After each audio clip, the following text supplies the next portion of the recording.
ஆயக்கலைகள் 64 அதில் ஆணும் பெண்ணும் அறிந்தது எத்தனை ரகசிய கேள்விகள். உலகெங்கிலும் உள்ள வசந்த் தொலைக்காட்சி நேயர்களுக்கு வணக்கம். இது உங்கள் ரகசிய கேள்விகள். நாம் இப்போ ஒரு முக்கியமான விஷயத்தை பற்றி பேசிகிட்டு இருக்கோம். பால்வினை நோய்கள் உலகத்தில் 34 கோடி பேர் ஒவ்வொரு வருடமும் பால்வினை நோயினால் பாதிக்கப்படுறாங்க.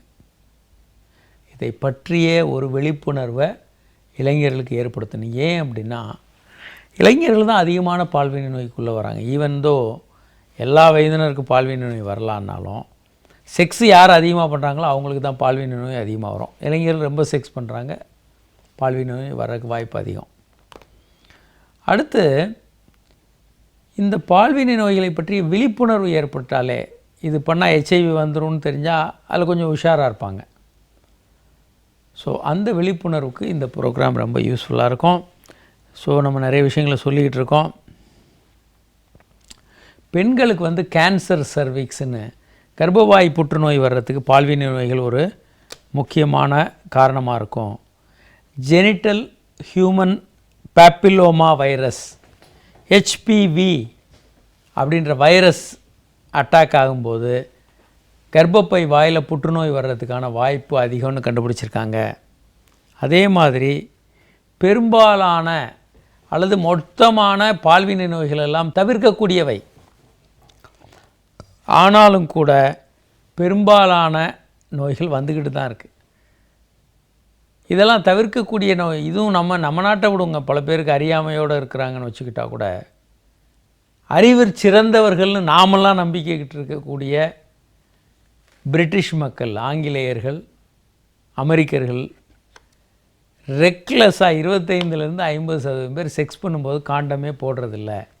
வேறு பெண்களோட, மனைவியை தவிர மற்றவங்களோட செக்ஸ் பண்ணும்போதும் காண்டம் போடுறதில்லைன்னு விஞ்ஞான ஆராய்ச்சிகள் சொல்லுது. ரொம்ப ஆச்சரியமான விஷயம். எல்லாம் தெரிஞ்சவங்க நாம் நினச்சிக்கிட்டு இருக்க பல அறிவாளிகள் காண்டம் இல்லாமல் தான் செக்ஸ் பண்ணி பால்வினை நோயை வாங்கிக்கிட்டு இருக்காங்க. அதே போல் இதை தடுக்கக்கூடியதற்கு ரொம்ப முக்கியமாக பால்வினை நோயை தடுக்கிறது, HIV தடுக்கிறதுல ரொம்ப முக்கியமான பங்கு இது போன்ற அவேர்னஸ், விழிப்புணர்வு நிகழ்ச்சிகள் தான் ரொம்ப முக்கியம். என்ன அறிவுரை சொன்னாலும் அவங்களுக்கு பிரயோஜனப்படாது. ஆனால் ஒரு விழிப்புணர்வை அவங்களுக்கு செய்திகளை தெளிவாக சொல்லி அறிவுரை சொல்கிறதில்ல, தகவல்கள், விஞ்ஞானபூர்வமான ஆராய்வுகள், தகவல்கள் அவங்களுக்கு சொன்னோன்னா பெருமளவு இளைஞர்கள் இதை கடைபிடிக்கிறாங்கன்னு கண்டுபிடிச்சிருக்காங்க. ஸோ வைரஸ் நோய்கள், பாக்டீரியா, அது தவிர நிறைய கிருமிகள் தொற்றுனால பால்வினை நோய்கள் வரலாம். இதில் இந்த பால்வினை நோய்களை எப்படி தவிர்க்கிறது? ஒரு காலர் இருக்காங்க. ஹலோ. ஹலோ சார், வணக்கம் சார். வணக்கம். யார் எங்கேருந்து பேசுகிறீங்க மேடம்? சென்னையிலேருந்து பேசுகிறோம் சார். பேர் அர்ச்சனா. அர்ச்சனா, சொல்லுங்கள். எரெக்ஷன் ப்ராப்ளம் இருக்குது சார், அதுக்காக. ஹஸ்பண்டுக்கு. உங்கள் வயசு என்னங்க? எனக்கு 26 ஆகுது சார். கணவர் கல்யாணம் ஆகி எவ்வளோ நாள் ஆச்சுங்க? ஒரு 1 இயர் ஆகுது சார். 1 இயர் மேலே ஆகுது. முழுமையாக செக்ஸ் 2 பேரும் பண்ணுறீங்களா? பண்ணலை சார். அது தொடர்பாக தான் சந்தேகம் இருக்குது. இது அன்கன்சுமேட்டட் மேரேஜஸ்னு பேருங்க. இது ஒரு மெடிக்கல் ப்ராப்ளம். வெறும் மனநோய் சம்மந்தப்பட்ட, மனது சம்மந்தப்பட்ட விஷயம்னு எடுத்துக்க வேண்டாம். 2 பேரும் சேர்ந்து போகணும். மருத்துவர்கள் சில டெஸ்ட்டுகள் கொடுப்பாங்க. டெஸ்ட் பண்ணிவிட்டு ட்ரீட்மெண்ட் நீங்கள் 2 பேருக்கும் சேர்ந்து தான் இருக்கும்.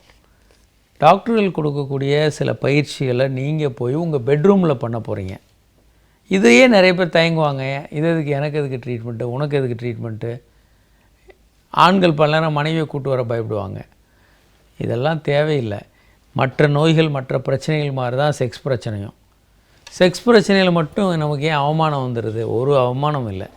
தலைவலி வந்தால் டாக்டர்கிட்ட போகிற மாதிரி செக்ஸ் ஆணுறுப்பும் ஒரு உறுப்பு தானே, அல்லது பெண்ணுறுப்பும் ஒரு உறுப்பு தான். அதில் வர்ற பிரச்சனைகளும் நம்ம சொல்லலாம். ஏன் நமக்கு அதை பற்றிய ஒரு விழிப்புணர்வு இல்லை அப்படின்னா, நம்ம ஹீரோக்கள் என்றைக்குமே செக்ஸ் பிரச்சனையில் வரமாட்டாங்க. ஹீரோக்களுக்கு உடம்பு சரியில்லாமல் போகும், கேன்சர்லாம் வரும். ஆனால் செக்ஸ் பிரச்சனை மட்டும் வராது. ஒரு காலர் பார்ப்போம். ஹலோ. ஹலோ, வணக்கம் சார். சொல்லுங்கள் சார். சார், என் பேர் சஞ்சய். சஞ்சய், சொல்லுங்கள். இது போல் நான் ஒரு பொண்ணை லவ் பண்ணிட்டு இருந்தேன் சார். சரிங்க. இப்போ பார்த்தீங்கன்னா அவங்க கூட ஒரு 1 வீக், ஒரு மந்த் முன்னாடி செக்ஸ் வச்சுக்கிட்டேன் சார். சரி. இப்போ பார்த்தீங்கன்னா அந்த 6 வீக்ஸ் டைமில் வந்து ஒரு 3 days கழிச்சு எனக்கு ஒரு இன்ஃபெக்ஷன் மாதிரி வந்தது சார், அலர்ஜி மாதிரி. அது ஒரு சின்ன பயம் வந்து 2 பேரும் போய் டெஸ்ட் பண்ணோம் சார், ஹெச்ஐவி டெஸ்ட் பண்ணோம் சார். 2 பேருக்குமே நார்மல்ன்ட்டு வந்துருச்சு. சரி. இப்போ பார்த்தீங்கன்னா அவங்க வந்து முன்னாடி யாரையும் லவ் பண்ணிட்டு இருந்தாங்களா சார்? சார் அவங்க கூடயும் செக்ஸ் வச்சிருக்கலான்ட்டு எனக்கு ஒரு டவுட்டு. அது இப்போ அவங்களுக்கு வந்து இப்போ பாஸ்ட்ல வந்து எந்த ப்ராப்ளமும் இல்லை ஹெச்ஐவி. இப்போ வந்து எனக்கு அவங்களுக்கு திடீர்னு இப்போ ஃபியூச்சர்ல எதனா அந்த மாதிரி ப்ராப்ளம் வந்து எனக்கும் அது மாதிரி அஃபெக்ஷன் ஆகுமா சார்? அதாவதுங்க நீங்கள் என்ன டெஸ்ட் பண்ணீங்க ஹெச்ஐவிக்கு அப்படின்றது கொஞ்சம் முக்கியமான விஷயங்க. ஹெச்ஐவியில் வந்து P24 அப்படின்றது 3-4 நாட்கள்லேயே தெரிஞ்சிடும். அல்லது இதில் வேறு சில டெஸ்ட்டுகள் இருக்குது, 3 மாதம் அல்லது 3 வாரங்கள் 4 வாரங்களில் தெரியக்கூடிய டெஸ்ட்டுகள் இருக்குது. சாதாரண டெஸ்ட்டு நீங்கள் பண்ணிங்கன்னா 6 மாதம் வரைக்கும் தெரியாமல் இருக்கலாம். 6 மாதம் கழித்து கடைசியாக பண்ணணும். அதில் நெகட்டிவ்னு வந்தால் தான் நெகட்டிவ். அது சாதாரண டெஸ்ட்டு. ஆன்டிபாடி டெஸ்ட்டு, ஆன்டிஜன் டெஸ்ட்டுன்னு இருக்குது. அதான் அந்த P24 ஆன்டிஜன்லாம். அதெல்லாம் 3 daysலேயே தெரிஞ்சிடும். அதனால் நீங்கள் என்ன டெஸ்ட் பண்ணீங்கன்றதை பார்க்கணும். 2வது, திருமணத்திற்கு முன்பு உடல் உறவை தவிர்ப்பது வந்து ரொம்ப ரொம்ப அவசியம். தேவையற்ற உடல் உறவுகளை முழுமையாக நீங்கள் தவிர்க்க வேண்டும்.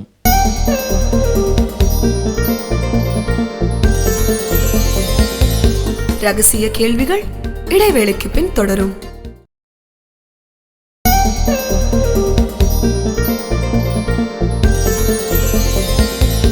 ரகசிய கேள்விகள் தொடர்கிறது. ஒரு காலர் இருக்காங்க. ஹலோ டாக்டர், வணக்கம். வணக்கம். யார் எங்கேருந்து பேசுறீங்க சார்? செங்கோட்டையிலிருந்து பென்னட் ராஜ் பேசுறேன். பென்னட் ராஜ் சொல்லுங்க சார். சார், என்னுடைய ப்ராப்ளம், என்னுடைய மனைவியோட உடல் நான் கொள்ளணும் மனசுல நினைச்சா யூரின் வர்றது மாதிரி ஒரு ஃபீலிங். சரிங்க. அந்த டைம்ல அதுதான் என்னுடைய ப்ராப்ளம். காரணம் அது உடல் உறவு கொள்றதுக்கு அந்த இன்ட்ரெஸ்டே வர மாட்டேங்குது. வயசு 51. சரிங்க. அதாவது யூரின் வரணும்னு தோணுது. சரி, யூரின் போய் டாய்லெட் போயிட்டு யூரின் போயிட்டு வந்துட்டு மறுபடியும் ஆரம்பிக்கிறீங்க. என்ன ஆகுது? இல்ல சார், அப்பவும் எனக்கு அந்த அந்த அந்த இது வர மாட்டேங்குது. புரியுதா உங்களுக்கு? செக்ஸ் உணர்வு வர மாட்டேங்குது. ஆமா ஆமா சார், ஆமா சார். நீங்க என்ன பண்ணலாம்? நாங்க 2-3 விஷயங்கள் இருக்கு. ஒன்று வந்து 2 பேரும் சேர்ந்து செக்ஸ் படங்கள் பார்க்கலாம். செக்ஸ் படங்கள் ஒரு 15 நிமிடத்தில் பார்த்த உடனே உங்களுக்கு செக்ஸ் உணர்வு வந்துடும். அதுக்கப்புறம் உங்கள் 51 வயசு ஆயிடுச்சு சார் எனக்கு. அதனால தான் நீங்கள் பார்க்கணுங்க, ஒரு 28-25 வயது பையனுக்கு சரி சார் செக்ஸை நினைச்சாலே இறப்புத்தன்மை வந்துடும், செக்ஸ் பண்ண ஆரம்பிச்சிருவாங்க. வயது ஆக ஆகத்தான் உங்களுக்கு மனதளவுலையும் உடல் அளவுலையும் நேரடியான தூண்டுதல்கள் தேவை. சரி சரி சரி. உங்கள் மனைவி வந்து ஆணுறுப்பை கையில் தூண்டணும். ஒரு 40 வயதுலேயே அப்படி தூண்டினா தான் ஆண்களுக்கு நல்ல வரப்பு வரும். அல்லது புது பெண்ணை, வேற ஒரு பெண்ணை, கவர்ச்சியான மனைவி அல்லாத வேற பெண்ணோட பார்க்கும்போது தூண்டுதல் வரலாம். மனைவியோட நீங்கள் நீண்ட காலம் வாழ்ந்ததுனாலையும் குறைகளை கண்டுபிடிச்சி வருத்தம், அவங்க மேலே வருத்தம், பல்வேறு சண்டைகள், இந்த மூட்டைகள், தேவையற்ற சுமைகள் எல்லாம் உங்களுடைய கவர்ச்சியவே நாசம் பண்ணியிருக்கோம் ஏற்கனவே. அதை இப்போ ஒன்றும் உடனடியாக சரி பண்ண முடியாது. அது உங்கள் கேரக்டரே மாற்றினா தான் அது சரியாகும். அப்போது நீங்கள் 50 வயது ஆனால 2 பேரும் சேர்ந்துமே செக்ஸ் படங்களை பார்க்கலாம். இப்போல்லாம் இன்டர்நெட்டில் ஈஸியாக கிடைக்கிது. ஒரு 5 நிமிடம் நீங்கள் பார்த்த உடனே உங்கள் 2 பேருக்கும் மனதில் கிளர்ச்சி வந்துடும். அப்புறம் வயசு எல்லாம் அங்கே ஒன்றும் நிற்காது. என்ன வயசாக இருந்தாலுமே நீங்கள் 2 பேரும் செக்ஸ் பண்ண ஆரம்பிச்சிடுவீங்க. ஏன்னா படத்தில் வந்த கிளர்ச்சி உங்களை நேரடியாக பாதிக்க ஆரம்பிச்சிடும். அந்த கிளர்ச்சியோடையே நீங்கள் செக்ஸ் பண்ணி செக்ஸை என்ஜாய் பண்ணலாம். அடுத்ததாக நைட்டு தூங்கும்போது ட்ரெஸ் இல்லாமல் படுத்து தூங்குங்க. 3வதாக எந்த காரணத்தை கொண்டும் உங்கள் மனைவியை திட்டுறது, அவங்க உங்களை திட்டுறது, கடுஞ்சொல்லால் பேசுகிறது எல்லாத்தையும் நிறுத்திடுங்க. இது எல்லாமே மிக பெரிய அளவுக்கு உங்கள் 2 பேருடைய உறவை பாதிக்கும். எங்களுக்கு நிறைய பேர் வர்றாங்க, இப்போயும் வர்றாங்க, காதலித்து திருமணம் பண்ணவங்க 2 வருஷத்தில் மனைவி வந்து சுத்தமாக செக்ஸில் எனக்கு இன்ட்ரெஸ்டே இல்லை அப்படின்னு வர்றாங்க. 2 விதமான காரணங்கள் தான். ஒன்று வந்து கணவர் நல்லா தூண்டி மனைவியை உச்சகட்டம் போகிற அளவுக்கு பண்ணுறதில்ல, 2 நிமிஷத்தில் விந்த வெளியேற்றிட்டு இந்த பக்கம் திரும்பி படுத்துடுறாரு. அது ஒரு காரணமாக இருக்கும். இது ஒரு முறை பண்ணால் ஒன்றும் பிரச்சனை இல்லை. தொடர்ந்து வருடக்கணக்கில் இப்படியே பண்ணிக்கிட்டே இருந்தால் மனைவிக்கு வந்து கோபம் வந்துடும். செக்ஸில் தன்னுடைய பங்கு கிடைக்கல அப்படின்ற ஒரு உணர்வில், வெறுப்பில் செக்ஸே வேண்டான்னு முடிவுக்கு வந்துடுவாங்க. இரண்டாவது இன்னொரு முக்கியமான காரணம், கடுமையான விமர்சனங்கள். நம்ம வந்து சின்ன சாப்பாடில் ஒரு சின்ன பிரச்சனை, ட்ரெஸ்ஸில் ஒரு பிரச்சனை, கடுஞ்சொல்ல உபயோகிக்க நம்ம யோசிக்கவே மாட்டோம். கடுமையான வார்த்தைகள் அவங்கள சுற்றுவோம். வள்ளுவர் சொல்கிற மாதிரி நாவினார் சுட்ட வடு ஆறாது எப்பயும். இது வந்து அவங்க மனதில் அப்படியே இருந்துகிட்ருக்கும். நாம் மறந்துடுவோம், திட்டினவங்கெல்லாம் மறந்துடுவாங்க. ஆனால் திட்டு வாங்கினவங்க பல நேரம் கடுமையான வார்த்தைகளாக இருந்ததுன்னா வாழ்நாள் ஃபுல்லாக மறக்க மாட்டாங்க. அவங்க கேரக்டரை ரொம்ப அசிங்கப்படுத்தி பேசிட்டாங்கன்னா அவங்க மறக்க மாட்டாங்க. கணவனாக நீ இருக்கிற, நீ உனக்கு செக்ஸ் வேணும், இந்த பண்ணிட்டு போ அப்படின்ற மாதிரி ஒரு வெறுப்போட எப்பயோ ஒரு முறை அலோவ் பண்ணுவாங்க. அதனால் உங்கள் செக்ஸில் இன்பத்தை குறைக்கிறதுக்கு முக்கியமான காரணங்கள் இந்த பேக்கேஜஸ், தேவையற்ற சண்டைகள், உங்களுக்குள்ள மன வருத்தங்கள், அப்படி வாழ்க்கையில் சேர்த்துக்கிட்டே போவீங்க குப்பை மாதிரி. அதை வெளியவும் கொட்ட மாட்டோம், வெளியேற்றவும் வழி இல்லை. அப்போ மனதில் சேர்ந்து மனதே ஒரு குப்பை கிடங்காயிரும். இதோட காதலுக்கு அங்கே எங்கே இடம்? காதல் தான் வெளியே போக வேண்டியது இருக்கும். குப்பையெல்லாம் சேர காதல் வந்து வெளியே போயிடும். கோபந்தான் வச்சுருப்போம் மனைவி மேலே, இல்லை கணவன் மேலே கடுமையான கோபத்தை வச்சுருப்போம். இவன்லாம் ஒரு மனுஷன் வந்து இருக்கான் பாரு, இவனை எப்படா காதலிச்சோம் நம்ம ஒரு காலத்தில் அப்படின்ற மாதிரி மனதில் கடுமையான வெறுப்பும் கோபமும் இருக்கும் பல பெண்களுக்கு. அதனால் இந்த உணர்வுகள் இல்லாமல் இருக்கணும். நீங்கள் எப்போதும் மனைவியோ கணவனையோ கடுமையான சொற்களை சொல்லாதீங்க. எப்போதும் என்ன பிரச்சனை வந்தாலும் அதை அமைதியாக ஹேண்டில் பண்ணுங்கள். ஒரு காலர் இருக்காங்க. ஹலோ. வணக்கம் சார், என் பேர் வந்து கோமதி, காஞ்சிபுரத்துலேருந்து பேசுகிறேன். கோமதி சொல்லுங்கள். நான் வந்து கல்யாணம் ஆகிட்டு 10 மாதம் ஆகுது. ஓகே. குழந்தையே இல்லை, சரி சொல்லிட்டு ஸ்கேன் பண்ணோம். ஓகே. அப்புறம் வந்து திணைப்பையில் வந்து சின்னதாக நீர் கட்டி இருக்குது அப்படி சொல்லியிருக்காங்க. ஓகே. இப்போ வந்து அது ட்ரீட்மெண்ட் பண்ணா குழந்தை நிற்குமா, இல்லை அது சரியாக போயிட்டீங்களா? அம்மா, ரொம்ப சின்ன சின்ன நீர்க்கட்டிகள், ஹார்மோன் பிரச்சனை ரொம்ப இல்லை, நீங்கள் உடம்பெல்லாம் ஒரு வெயிட் ரொம்ப அதிகமாக இல்லை, செக்ஸ் நல்லா ஃப்ரீக்வெண்ட்டாக பண்ணிங்கன்னா கருத்தரிக்க வாய்ப்பு இருக்குது. ரொம்ப குண்டாக இருக்கிறீங்க, இப்போ ஒரு 80 கிலோ 70 கிலோ இருக்கிறீங்க, நிறைய நீர்க்கட்டிகள், பிசிஓடி ரொம்ப அதிகமாக இருக்குது, ஹார்மோன்கள் ரொம்ப பிரச்சனை இருக்குது அப்படின்னா அதெல்லாம் சரி செஞ்சால் தான் கருத்தரிக்க வாய்ப்பு இருக்குது. ஸோ இது எவ்வளவு இருக்குன்றதை பொறுத்து இந்த கருத்தரிக்க வாய்ப்பு இருக்கிறதா இல்லையான்ற வாய்ப்பு அளவு மாறுபடும். சரி, இப்போது பால்வினை நோய்களை பற்றி நம்ம பேசிகிட்ருக்கோம். பால்வினை நோய்களை பற்றி பேசும்போது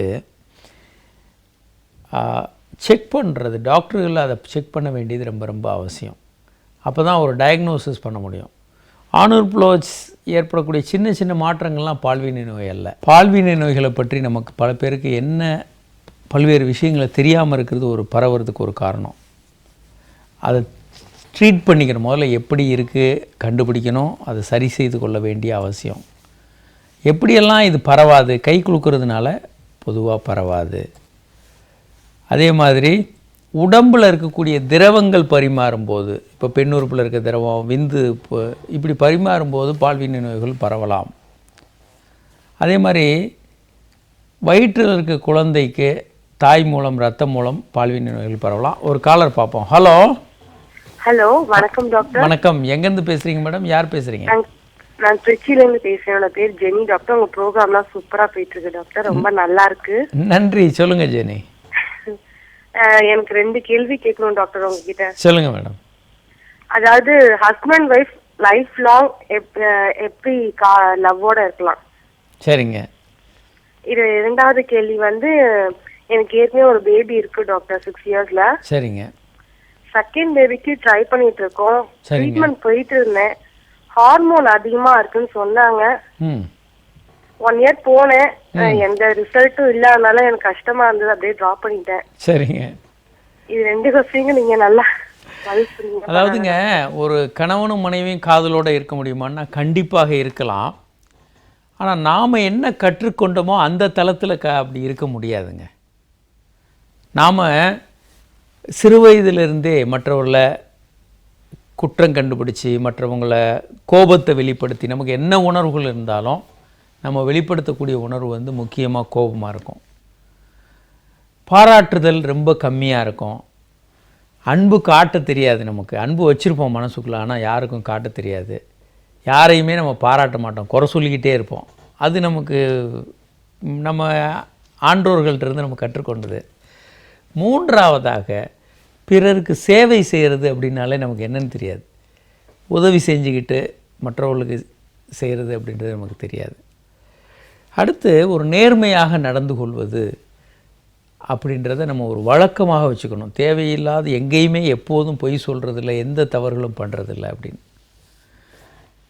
அதாவது காதலிக்கிறீங்க, அந்த காதலில் வாழ்க்கையில் உங்களுக்கு ரொம்ப ஒரு மிகப்பெரிய ஒரு ப்ரியாரிட்டியாக கொடுக்கணும். நம்ம என்ன பண்ணோம், கல்யாணம் பண்ண உடனே நல்லா கண்ணை திறந்து பார்த்து செலக்ட் பண்ணி 2 வருஷம் காதலித்து கல்யாணம் பண்ணணும். காதலுக்கு அப்புறம் அவங்க குறைகளை கண்ணை மூடிக்கணும். பாதி குறையை பார்க்கக்கூடாது. எல்லா மனிதர்களும் குறையோடு தானே இருக்கிறாங்க.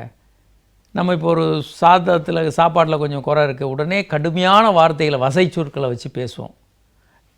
இப்படி பேசி பேசி பேசி அவங்க திரும்பி பதில் ஒன்று கடுமையாக சூடாக வரும். இப்படி பேசி ஆனால் பின்னால் சமாதானம் ஆகிட்டா கூட இந்த உறவு ஒரு மரியாதையும் அன்பும் கலந்த ஒரு நல்ல உறவாக நீடிக்கிறது இல்லை. கொஞ்ச நாள் கழித்து நல்லா பேசுகிறது குறைஞ்சி போய் சண்டை போடுறது அதிகமாகிடும். அப்போது உங்களுக்குள்ள வெறுப்பும் ஒரு பக்கம் வளர்ந்துக்கிட்டே இருக்கும். இந்த வளர வளர வெறுப்பும் கோபம் எதிர்பார்ப்பு நிறைவேறாத ஏமாற்றம் இதெல்லாம் வளர வளர ஒரு பக்கம் குப்பைகள் சேர சேர உங்கள் வீட்டிலேயே நீங்கள் குப்பையை போட்டுக்கிட்டே இருக்கீங்க ஒரு ரூம்லன்னா நல்ல இடம் காலி ஆகிக்கிட்டே இருக்கும். உங்கள் இருந்த காதலும் அன்பும் காணாமல் போயிடும். குப்பைகள் தான் கடைசியில் உங்கள் உடம்புல நீண்டிருக்கும். கணவன் பற்றி இவனை மாதிரி ஒரு காதலிக்கும் போது அற்புதமான மனுஷனை நான் கண்டுபிடிச்சிட்டேன், இவனை மாதிரி ஒரு ஆளை நான் வாழ்க்கையில் கண்டுபிடிக்கவே முடியாது அப்படின்னு அவருக்காக உயிரை விட்டு தியாகம் பண்ணுறதுக்கும் வீட்டை விட்டு எல்லாத்தையும் துறக்கிறதுக்கு தயாராக இருப்போம். சில அரசர்கள் தங்களுடைய அரசையே தியாகம் பண்ணவங்களாம் இருக்காங்க. ஆனால் இவங்கெல்லாம் காதலித்து ஒரு 10 வருஷம் கழித்து இவங்களை கேட்டிங்கன்னா ஏன்டா இவ்வளோ போய் காதலிச்சேன் தெரியாதவனா ஏமாந்துட்டேன்னுவாங்க. ஏன்னா குப்பைகளை அதிகமாக சேர்த்துக்கிட்டு முதல்ல இருந்த அவர்கிட்ட பார்த்த நல்ல விஷயங்களெல்லாம் கரைஞ்சி போயிடும். தவறான விஷயங்கள் மட்டும் மனதில் தங்கியிருக்கும். இதை சரி செய்கிறதுக்கு நமக்கு ட்ரைனிங் வேண்டியது இருக்கும். 2வது பாயிண்ட் நீங்கள் சொன்னது குழந்தையின்மை பொறுத்த வரைக்கும் நல்ல குழந்தையின்மை சிகிச்சை மையம், எல்லா வசதியும் கொண்ட மையத்துக்கு போகணும். தொடர்ச்சியான ட்ரீட்மெண்ட்டில் நீங்கள் இருக்கணும். 1 இயர் ஸ்டெப்பாக போய் ட்ரீட்மெண்ட் போகணும். நம்ம பல நேரம் எப்படி ட்ரீட்மெண்ட்டுன்னு சொல்லியிருக்கோம். அந்த ஆர்டரில் நீங்கள் போனீங்கன்னா கண்டிப்பாக கருத்தரிக்க முடியும்.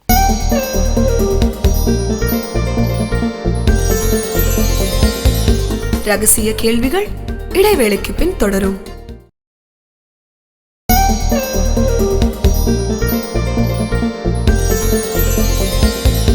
ரகசிய கேள்விகள் தொடர்கிறது.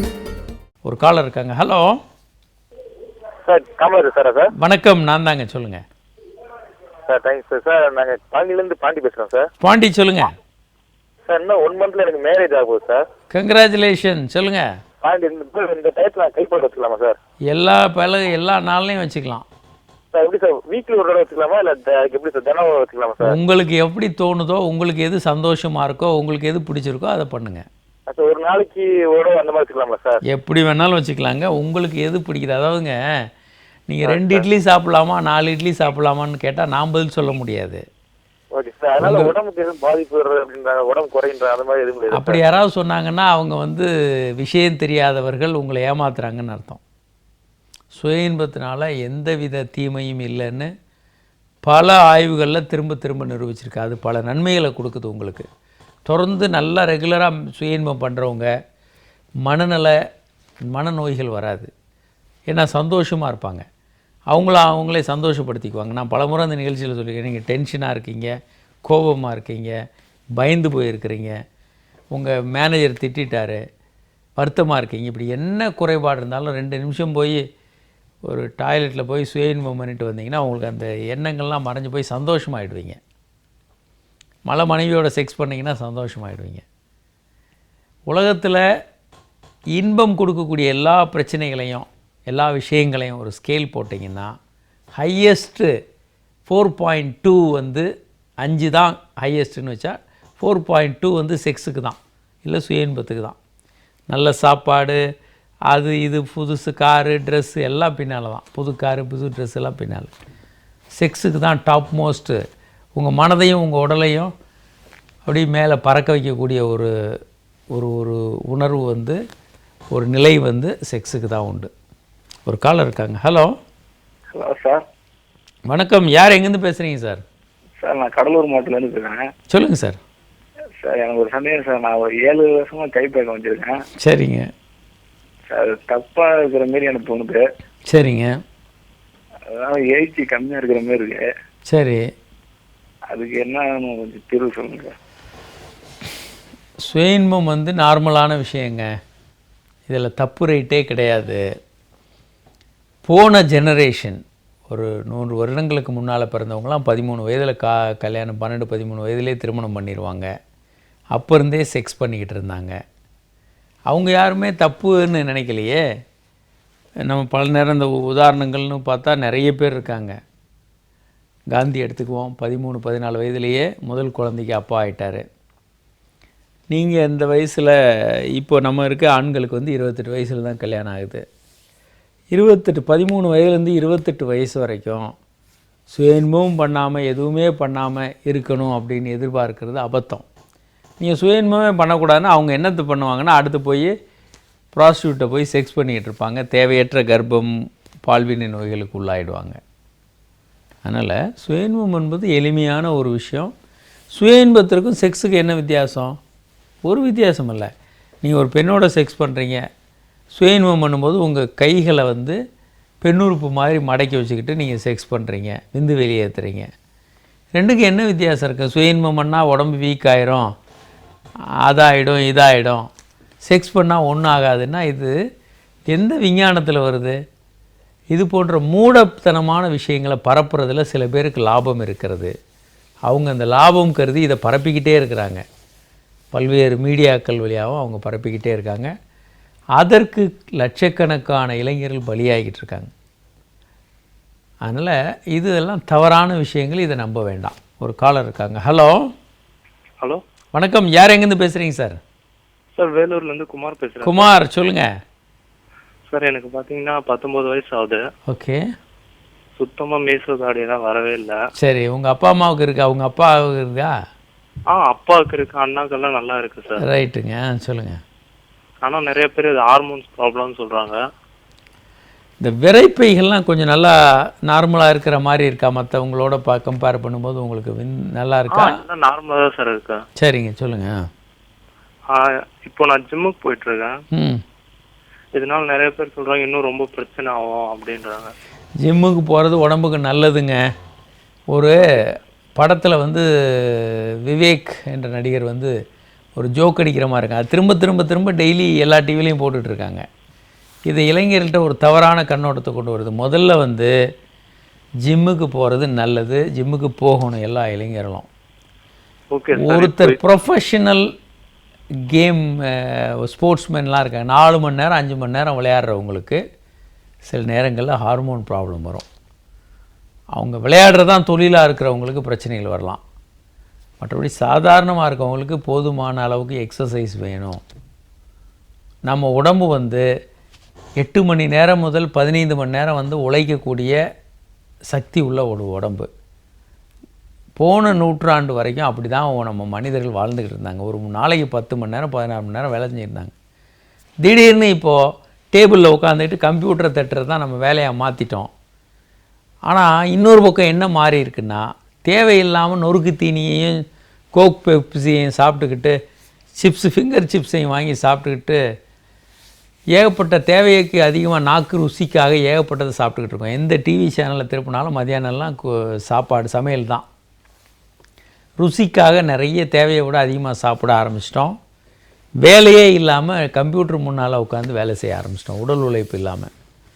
மேலே போகிறதுக்கு லிஃப்ட்டு, நடந்து முன்னால் போகிறதுக்கு காரு, 2 வீலர்னு. அப்போது உடல் உழைப்பே இல்லாத ஒரு ஜெனரேஷன் வந்துக்கிட்டு இருக்கு. இவர்களுக்கு ஆயிலே குறைஞ்சி போயிடும். ஸோ போதுமான உடல் உழைப்புக்கு நீங்கள் எக்ஸசைஸ் பண்ணுறது அவசியம். அதனால் இந்த மாதிரி ஜோக்கான விஷயங்களெல்லாம் நம்ப வேண்டாம், உண்மை என்று நம்ப வேண்டாம். ஸோ அதனால் ஆண்மை குறைவெல்லாம் வராது. ஆண்மைக்கு அது நல்லது. எக்ஸசைஸ் பண்ணுங்க, நாங்கள் திரும்ப திரும்ப சொல்லிகிட்ருக்கோம். சரி, இன்னும் நிறைய விஷயங்கள் நம்ம தொடர்ந்து பேச போகிறோம். நிகழ்ச்சியை தொடர்ந்து பாருங்கள். இன்று எங்களோட தொடர்பு கொள்ள இயலாத வாசகர்கள் உங்கள் கேள்வியில் எங்களுக்கு எஸ்எம்எஸ் மூலமாக அனுப்பலாம். 9841266666 என்ற எண்ணுக்கோ 9444944444 என்ற எண்ணுக்கோ உங்கள் கேள்வியில் எங்களுக்கு எஸ்எம்எஸ்கள் அனுப்பலாம். அல்லது hi@drkamaraj.net என்ற மின்னஞ்சல் முகவரிக்கு உங்கள் கேள்வியில் எங்களுக்கு மின்னஞ்சல் அனுப்பலாம். மீண்டும் நாளை சந்திப்போம். வணக்கம்.